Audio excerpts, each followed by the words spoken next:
Hi, good morning. ഇന്ന് ഇവളിൽ നിന്ന് തുടങ്ങാവേ. എന്ത് ഭംഗിയാണല്ലേ കാണാൻ. എന്നും പൂക്കൾ തരുന്ന ഒരു ചെമ്പരത്തിയാണ് ഇത്. പിന്നെ അന്ന് ഞാൻ മേടിച്ച പീച്ച് ബോഗൺവില്ലയിൽ ഇപ്പം നിറയെ പൂക്കളായിട്ടുണ്ട്. നല്ല ഭംഗിയാണ്. നീലക്കൊടുവേലയിൽ ഇപ്പം നിറയെ പൂക്കളാവുന്നുണ്ട്. ഒരുപാട് മുട്ടുകളുമായി നിൽക്കുന്നുണ്ട്.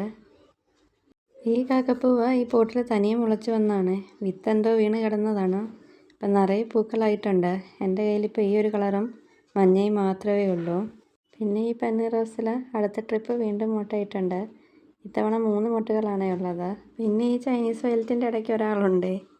ഇത് വെള്ള നന്ദിയാർവട്ടമാണ്. ഞാനതിൻ്റെ ചെറിയൊരു കമ്പൗണ്ട് വെച്ചതാണ്. ഇപ്പോൾ അതിൽ നിറയെ മുട്ടുകളായിട്ടുണ്ട്. ഞാനിത് ഇന്നാണ് കാണുന്നത്. കുറേ പൂക്കളുണ്ടായിട്ടുണ്ട്. ഈ ചൈനീസ് വയലറ്റ് ഇതിൻ്റെ മണ്ടയ്ക്ക് ഇങ്ങനെ പടന്ന് കിടന്നുകൊണ്ട് പെട്ടെന്ന് ഞാൻ കണ്ടില്ലായിരുന്നു. അവിടെ പടന്ന് നിന്ന ചൈനീസ് വയലറ്റ് കുറച്ച് ഞാൻ പറിച്ച് കളഞ്ഞു. പിന്നെ ഈ വിങ്കയൊക്കെ ഞാൻ വെയിൽ കൂടിയപ്പോഴത്തേക്ക് തണലിലോട്ട് മാറ്റി വെച്ചിട്ടുണ്ട്. ഇന്നത്തെ ചെടി വിശേഷങ്ങൾ ഇഷ്ടമായാൽ ലൈക്ക് തരണേ.